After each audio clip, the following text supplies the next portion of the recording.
ये अंदर बैठा लिए आप, देखिए आप, जिस असर को आप जितना जोर देंगे स्वीकृति में, वो उतना ही प्रभाव डाल देगा।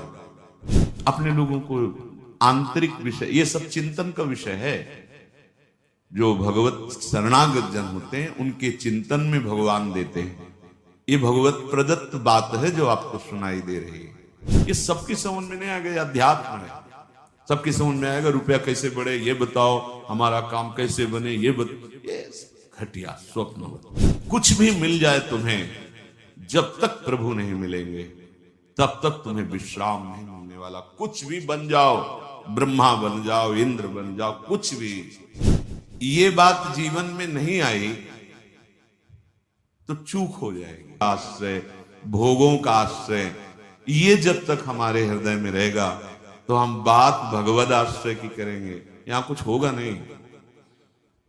सूखी बातें अच्छी नहीं लगती। पेट में खूब चूहे लड़ रहे, भूख लग रही और बातें हम 56 भोग की कर रहे हैं, क्या होगा? अरे भाई नमक रोटी ही खा लें तो कम से कम वो मिट तो जाएगी। कम से कम साधारण मानव जीवन की रहनी आ जाए, भक्ति, साधारण भक्ति आ जाए, ये तो बहुत ऊंचे सर्वोपरि प्रेम रस की बात है। पर हमको चयन कर लिया गया है। इस बात को मत भूलना। हम अनाधिकारी हैं, अयोग्य हैं, पर हमें इस रस के लिए चयन कर लिया गया। सच्ची बात है, आपको स्वीकार करना होगा। नहीं, आप यहां नहीं आ सकते हैं, आप ही नहीं सुन सकते हैं, आप राधा नाम नहीं बोल सकते हैं, आप राधा चरणारविंद से चिन्हित इस रज में नहीं बैठ सकते हैं। ये प्यारी जी ने आपको चयन किया। जब मालिक चयन कर रहे हैं तो फिर अपने क्या चिंता करनी। वैसे तो हम उनके योग्य नहीं, पर उन्होंने पसंद कर लिया। अब ये उनकी मौज की बात है। अब हमारी केवल एक बात रह गई है कि जिन्होंने हमें पसंद किया है, जिनकी हम अनंत जन्मों से खोज कर रहे हैं, इन्हीं की खोज कर रहे हैं। जिस दिन संसार का असर मिट जाएगा उस समय तुम्हारे हृदय में ये सब हलचल समाप्त हो जाएगी। दुख सुख मान अपमान लाभ हान द्वंद्व जितने, इसी को मिटाने के लिए हम खोज कर रहे हैं। उस परम सत्य की, उस परम अविनाशी की, उस परम सुख की, जब हमें मिटा दे इस द्वंद्वों के भावों से। हमारा जो भाव गलत बन गया द्वंद्वात्मक जगत में, ये सबकी समझ में नहीं आ गया। अध्यात्म है, सबकी समझ में आएगा रुपया कैसे बढ़े ये बताओ, हमारा काम कैसे बने ये घटिया स्वप्नवत। ये सब घटिया स्वप्नवत है। अब उनको समझाने के लिए नीचे की धरा में उतर के बात करनी पड़ती है। कुछ भी मिल जाए तुम्हें, जब तक प्रभु नहीं मिलेंगे तब तक तुम्हें विश्राम नहीं मिलने वाला। कुछ भी बन जाओ, ब्रह्मा बन जाओ, इंद्र बन जाओ, कुछ भी, भटकना नहीं मिटेगा। प्रभु की बड़ी कृपा है कि भटकना मिटने वाला समय आ गया है हमारा। अब भटकना नहीं है, अब हमें प्रभु की प्राप्ति ही करनी है।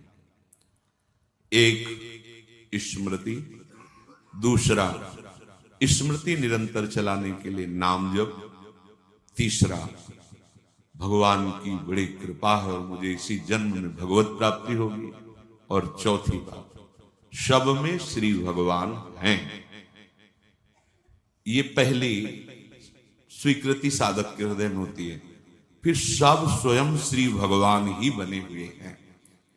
उसके आगे कह रहे हैं कि यदि आपके हृदय में ये बात जीवन में नहीं आई तो चूक हो जाएगी। भगवान ने गीता जी में कहा अद्वेष्टा सर्वभूतानां। श्री जी की प्राप्ति के लिए तैयारी करो। जो कल चर्चा, उसके आगे का है विषय अद्वेष्टा सर्वभूतानां। किसी भी संसार के किसी भी व्यक्ति से तुम्हारी दुश्मनी तो नहीं है। अगर एक से भी होगी तो बिगड़ जाएगी पूरा सिद्धांत हमारा। बहुत सावधानी से सुनो। किसी भी प्राणी के साथ किसी भी प्रकार से यदि मन में तुम्हारे द्वेष बन चुका है, फौरन निकालो। उसका उपाय है, अनुभव का उपाय है। जहां वो सामने दिखाई दे मन से प्रणाम करो, सर भी झुकाओ।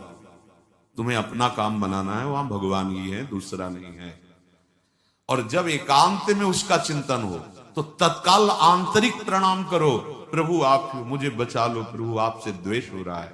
नाथ, आपकी बाहरी ऐसी चेष्टाएं हैं कि मैं समझ नहीं पा रहा हूं और आपसे हमें द्वेष हो रहा है, दोष दर्शन हो रहा है, अंतर और बाहर दोनों से।